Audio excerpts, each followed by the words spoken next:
congregação fala-se muito de doutrina. Mas o que é doutrina? A definição da palavra doutrina é: tudo o que é objeto de ensino é a disciplina. Em Mateus capítulo 7, versículo 28, está escrito que as pessoas ficaram maravilhadas com a doutrina de Jesus.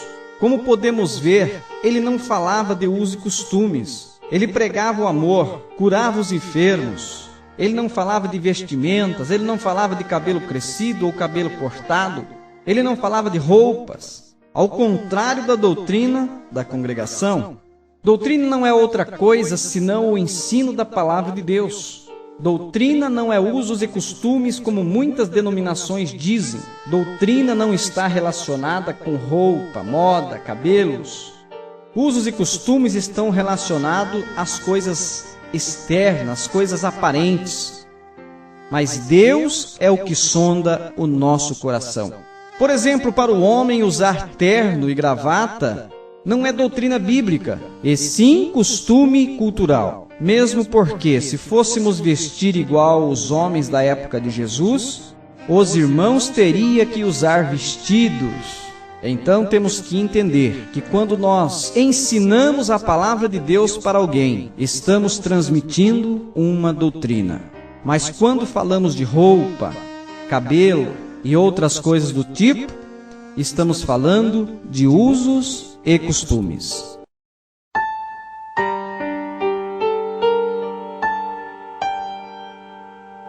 A definição da palavra seita. O dicionário de Ruth Rocha define esta palavra como sendo ramo dissidente de uma igreja e, como tal, considerado herético. Grupo de pessoas que seguem determinados princípios ou doutrinas contrários dos geralmente aceitos. No dicionário bíblico, Orlando Boyer define como sendo os que separam de uma comunhão principal. Certa vez um cooperador da congregação me disse: sua igreja é seita. Ao que perguntei a ele o que é uma seita e por que a minha igreja é seita. E ele me respondeu: a sua igreja é seita porque aceita tudo. Ao que fiquei admirado da tamanha ignorância e falta de cultura do indivíduo. A palavra seita e a palavra aceita até faz uma rima, mas seu significado é redondamente diferente uma da outra. Mas não fique surpreso com isso, porque se eles não se preocupam quando eles torcem a palavra de Deus, você acha que eles iam se preocupar de não torcer o significado desta palavra?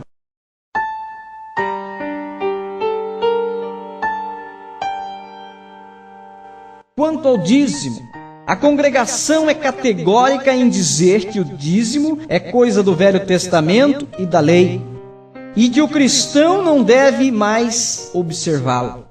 Mais uma vez podemos ver a falta de conhecimento da Bíblia entre os glórias. Jesus disse: errais não conhecendo as Escrituras. Podemos ver que o dízimo era praticado pelos homens temente a Deus antes mesmo da lei, como está escrito em Gênesis capítulo 14, versículo 20. Mesmo com a lei instituída por Moisés, esta prática continuou. No ministério dos santos profetas, Deus reforça esta ordenança através do profeta Malaquias, no capítulo 3, versículo 8 até o 10. Vale dizer que profecia não depende da lei. É comum os glórias dizer que Jesus não ensinou sobre o dízimo. Mais uma vez estão contra a Bíblia, porque em poucas palavras Jesus deu um grande ensinamento a respeito do dízimo. Em Mateus, no capítulo 23, versículo 23, Jesus disse que não se deve deixar de devolver o dízimo ao Senhor. O dízimo é a forma mais justa de contribuição, visto que coloca as pessoas em igualdade, onde o rico não é mais do que o pobre. O dízimo é o mesmo, tanto de um como de outro. Eles também afirmam que não se deve dar o dízimo para o pastor.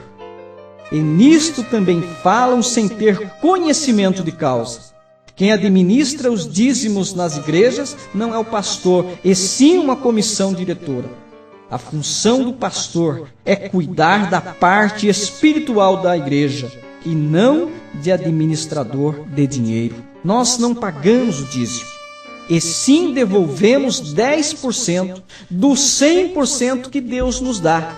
É como a semente que o semeador guarda para plantar no ano seguinte.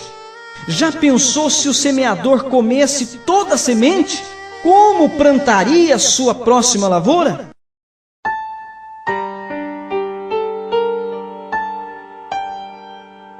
A congregação afirma que somente a saudação com a paz de Deus é a correta e que as demais estão todas erradas, inclusive com a paz do Senhor. E dizem que Senhor existem muitos, mas eles esquecem que existe também muitos deuses. Vejamos o que a Bíblia diz em 1 Coríntios capítulo 8, versículos 5 e 6.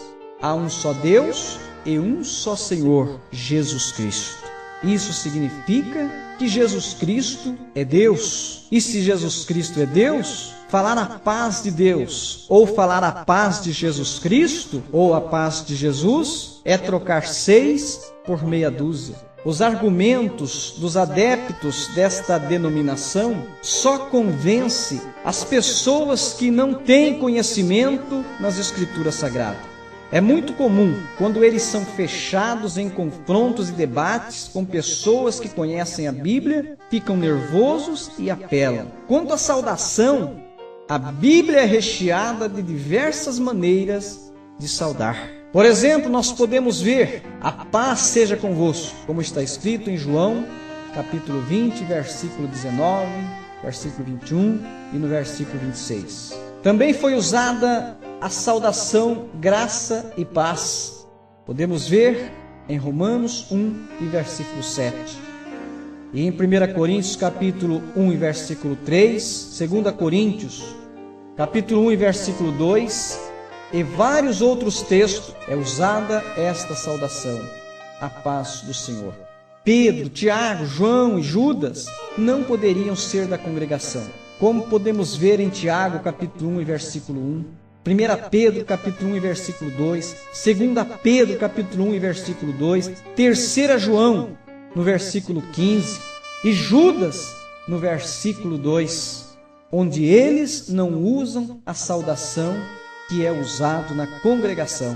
Eu acho que Deus está muito mais preocupado com a acepção de pessoa que eles fazem, não cumprimentando os cristãos de outras igrejas com a paz, do que necessariamente com a forma propriamente dita.